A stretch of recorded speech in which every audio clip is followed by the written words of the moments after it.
ভক্ত সালবেগ জীবন বিশ্বাস জগন্নাথ ভক্তি ভরা ভগবান সবু যুগরে ভক্তর অধীন মনরে শ্রদ্ধা ভক্তি থিলে ভক্ত ভগবানଙ୍କର ହୋଇପାରେ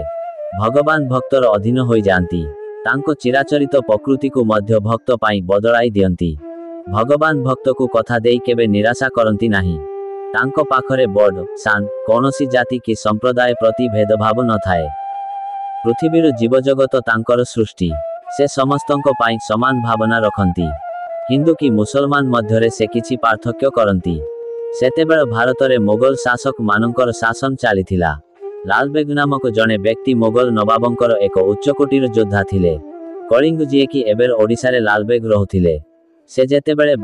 ବାହାରୁଥିଲେ ଲୋକମାନେ ତାଙ୍କୁ ଡରି ଲୁଚି ଯାଉଥିଲେ କାହିଁକି ନା ସେ ଲୋକଙ୍କ ଉପରେ ଅକଥନୀୟ ଅତ୍ୟାଚାର କରୁଥିଲେ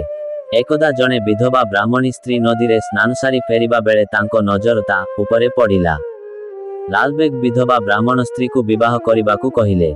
ସେ ସେଥିରେ ରାଜି ନ ହେବାରୁ ତାଙ୍କୁ ବଳପୂର୍ବକ ବିବାହ କଲେ ଲାଲବେଗଙ୍କୁ ବିବାହ କରିବା ପରେ ମଧ୍ୟ ତାଙ୍କ ସ୍ତ୍ରୀ ହିନ୍ଦୁ ଧର୍ମର ଆରାଧ୍ୟ ଜଗନ୍ନାଥଙ୍କୁ ଭୁଲି ପାରୁ ନଥିଲେ ଶରୀର ବେଶ ଭୂଷା ରଙ୍ଗ ଢଙ୍ଗ ଆଚାର ବ୍ୟବହାରରୁ ଖାଦ୍ୟପେୟରୁ କୌଣସି ବ୍ୟକ୍ତିର ଜାତି ଧର୍ମ କି ସମ୍ପ୍ରଦାୟର ବିଭାଗୀକରଣ କରିହୁଏନି ଏସବୁ କେବଳ ମଣିଷକୁ ବିଭାଜନ କରେ ମଣିଷ ମନରେ କଳୁଷତା ଅହଂଭାବ ଭରି ଦେଇଥାଏ ମୋ ଧର୍ମ ମୋ ଜାତି କେବଳ ବଡ଼ ଏହି ଚିନ୍ତାଧାରା ହିଁ ମଣିଷକୁ ଅହଂଭାବରେ ପୂର୍ଣ୍ଣ କରିଥାଏ ଲାଲବେଗଙ୍କର ସ୍ତ୍ରୀ ବିବାହ ପରେ ମୁସଲମାନ ହୋଇଯାଇଥିଲେ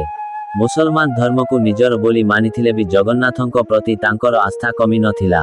ସେ ଅନ୍ତରରେ ଜଗନ୍ନାଥଙ୍କୁ ସ୍ମରଣ କରୁଥିଲେ ସମୟ କ୍ରମେ ତାଙ୍କର ପୁତ୍ର ସନ୍ତାନଟିଏ ହେଲା ଲାଲବେଗ ଏବଂ ତାଙ୍କ ପତ୍ନୀ ସେ ପୁତ୍ରର ନାମ ସାଲବେଗ ରଖିଲେ ସାଲବେଗ ପିତାଙ୍କ ପରି ମଧ୍ୟ ମହାନ ଯୋଦ୍ଧା ଥିଲେ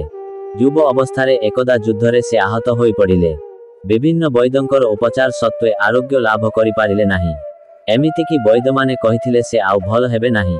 ତାଙ୍କର ମୃତ୍ୟୁ ନିକଟତର ହେବାକୁ ଯାଉଛି ସେ ତାଙ୍କ ମାତାଙ୍କ ପାଖରେ କାନ୍ଦିବାକୁ ଲାଗିଲେ ମାତା ମଧ୍ୟ ସାଲବେଗକୁ ହରେଇବା ପାଇଁ ଚାହୁଁନଥିଲେ ଏମିତି କୌଣସି ଅଭିଭାବକ ଏସବୁ ଚାହିଁବେ ନାହିଁ ତାଙ୍କ ମନରେ ମହାପ୍ରଭୁ ଜଗନ୍ନାଥଙ୍କ ପ୍ରତି ଅଗାଢ଼ ବିଶ୍ୱାସ ଥିଲା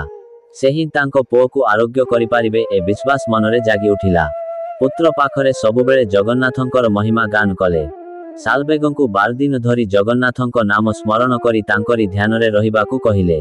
ସାଲବେଗ ମାତାଙ୍କ କଥାନୁସାରେ ଜଗନ୍ନାଥଙ୍କୁ ସ୍ମରଣ ଭଜନ କରିବା ଆରମ୍ଭ କରିଦେଲେ ସେ ତ ଜଗତର ନାଥ ଜଗନ୍ନାଥ ଦୟାଳୁ ଭକତ ବନ୍ଧୁ ତାଙ୍କ ନାମର ଅମୃତ ଯିଏ ଥରେ ପାନ କରିଛି ସେ ତାଙ୍କର ହିଁ ହୋଇଯିବ ସଂସାରର ପାପ ପଙ୍କତା ଦେହରେ ଲାଗିବ ବା କୋଉଠି ପାପ ପଙ୍କରେ ବୁଡ଼ି ରହିଲେ ମଧ୍ୟ ତାର ଦୁର୍ଗନ୍ଧ ତିଳେ ମାତ୍ର ତାଙ୍କ ଭକ୍ତକୁ ଛୁଇଁ ପାରିବନି ଦୟଣା ତୁଳସୀମାଳର ଭୁରି ଭୁରି ଗନ୍ଧ ଛୁଟୁଥିବ ତାଙ୍କ ନାମର ଚତୁର୍ଦିଗରେ ମାୟା ମୋହନ ମାୟା ଲଗେଇ ମନ ପରିଷ୍କାର କରିଦେବ ଭକ୍ତ ଭଗବାନଙ୍କ ନାମ ସ୍ମରଣ ମାତ୍ରେ ମନ ଆତ୍ମା ଦୁହେଁ ପବିତ୍ର ହୋଇଉଠିବେ ମନରେ ଶାନ୍ତିର ପ୍ରବାସ ହେଲାବେଳେ ଦେହର ପୀଡ଼ାକୁ ଅଚିରେ ଭୁଲିବେ ସାଲବେଗ 12 ଦିନ ଧରି ଜଗନ୍ନାଥଙ୍କୁ ସ୍ମରଣ କରିଲେ ମଧ୍ୟ ତାଙ୍କ ସ୍ୱାସ୍ଥ୍ୟରେ କୌଣସି ପରିବର୍ତ୍ତନ ଆସି ନଥିଲା ସେ ବ୍ୟସ୍ତ ବିବ୍ରତ ହୋଇ ମାତାଙ୍କୁ କହିଲେ ମାତା 12 ଦିନ ଅତିକ୍ରମ କରିବାକୁ ବସିଲାଣି ମୁଁ ଭଲ ହେବି କେବେ ମାତା ସାଲବେଗଙ୍କୁ କହିଲେ ତାଙ୍କ ମାୟା ଏ ସଂସାରରେ କାହାକୁ ଅଛପା ସେ କେତେବେଳେ କୋଉ ରୂପରେ ଆସି ତୋର ଉପଚାର କରିବେ ତୁ ବୁଝିପାରିବୁନି ସେ ନିଶ୍ଚୟ ଆସିବେ ଏଥିରେ ତିଳେ ମାତ୍ର ସନ୍ଦେହ ନାହିଁ ସେଦିନ ରାତିରେ ସାଲବେଗ ଶୋଇଥିବା ସମୟରେ ମହାପ୍ରଭୁ ଜଗନ୍ନାଥ ଗୋଟେ ଛୋଟ ଛୁଆ ବେଶରେ ଆସି ତାଙ୍କ ଦେହରେ ବିଭୂତି ବୋଳି କହିଲେ ତୁମେ ଏଥର ଭଲ ହୋଇଯିବ ସାଲବେଗ ହଠାତ୍ ସ୍ୱପ୍ନରୁ ଉଠିପଡ଼ି ମାତାଙ୍କୁ ଡାକି ସବୁ କଥା କହିଲେ ତାଙ୍କ ହାତରେ ମଧ୍ୟ କିଛି ବିଭୂତି ଥିଲା ସାଲବେଗ ସେ ବିଭୂତି ଲଗେଇ ଭଲ ହୋଇଯାଇଥିଲେ ଥରୁଟିଏ ଜଗନ୍ନାଥଙ୍କୁ ଦର୍ଶନ କରିବାକୁ ତାଙ୍କର ବହୁତ ଇଚ୍ଛା ହେଲା ସେ ପୁରା ଜଗନ୍ନାଥ ମନ୍ଦିର ଆସିଥିଲେ କିନ୍ତୁ ସେ ମୁସଲମାନ ହୋଇଥିବାରୁ ମନ୍ଦିର ଭିତରକୁ ପ୍ରବେଶ ନିଷିଦ୍ଧ ଥିଲା ସେ ମହାପ୍ରଭୁଙ୍କୁ ରଥଯାତ୍ରାରେ ଦର୍ଶନ କରିବା ପାଇଁ ଅପେକ୍ଷା କରି ରହିଲେ ଧୀରେ ଧୀରେ ତାଙ୍କ ମନରେ ଜଗନ୍ନାଥଙ୍କ ପାଇଁ ବିଶ୍ୱାସ ବଢ଼ି ଚାଲିଲା ସେ ଦର୍ଶନ କରିବାକୁ ପୁରୀ ବଡ଼ଦାଣ୍ଡ ବାହାରେ କୁଡ଼ିଆଟିଏ ତିଆରି କରି ରହିଲେ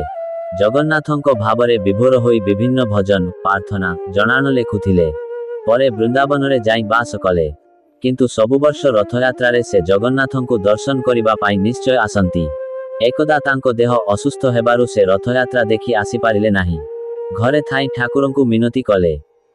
ହେ ପ୍ରଭୁ ମୋ ପାଇଁ ଟିକେ ତୁମ ବଡ଼ଦାଣ୍ଡରେ ଅଟକିଥାଅ ମୁଁ ତୁମ ରଥଯାତ୍ରା ଦେଖିବା ପର୍ଯ୍ୟନ୍ତ ଅଟକିଥାଅ ପ୍ରଭୁ ନହେଲେ ମୋତେ ତୁମର ଦର୍ଶନ ପାଇଁ ବର୍ଷଟେ ଅପେକ୍ଷା କରିବାକୁ ପଡ଼ିବ ମୁଁ ଯିବା ଯାଏ ତୁମ ନନ୍ଦିଘୋଷ ରଥ ଅଟକି ଯାଉ ମହାପ୍ରଭୁ ଜଗନ୍ନାଥଙ୍କ ରଥ ବଡ଼ଦାଣ୍ଡରେ ଅଟକି ଗଲା। ପଣ୍ଡା ପରିହାରୀ ଯେତେ ଚେଷ୍ଟା କଲେ ବି 4 ଦିନ ପର୍ଯ୍ୟନ୍ତ ରଥ ଟିକେ ହେଲେ ଘୁଞ୍ଚି ନଥିଲା। ପଣ୍ଡାମାନେ ଚିନ୍ତାରେ ଶୋଇପାରୁନଥିଲେ। ଦିନେ ରାତିରେ ଭଗବାନ ସ୍ୱପ୍ନାଦେଶ ଦେଲେ, ମୋ ଭକ୍ତ ପାଇଁ ମୁଁ ଅପେକ୍ଷା କରିଛି। ସେ ଦର୍ଶନ ମାତ୍ରକେ ରଥ ଶ୍ରୀମନ୍ଦିରକୁ ଗଡ଼ିବ। 4 ଦିନ ପରେ ଶାଲବେଗ ରଥ ଉପରେ ଜଗନ୍ନାଥଙ୍କୁ ଦର୍ଶନ କରିବା ପରେ ରଥ ଗଡ଼ିଲା। ଶାଲବେଗ ସାରା ଜୀବନ ଜଗନ୍ନାଥଙ୍କୁ ଭଜନ କରି କରି ପ୍ରାଣ ତ୍ୟାଗ କରିଥିଲେ।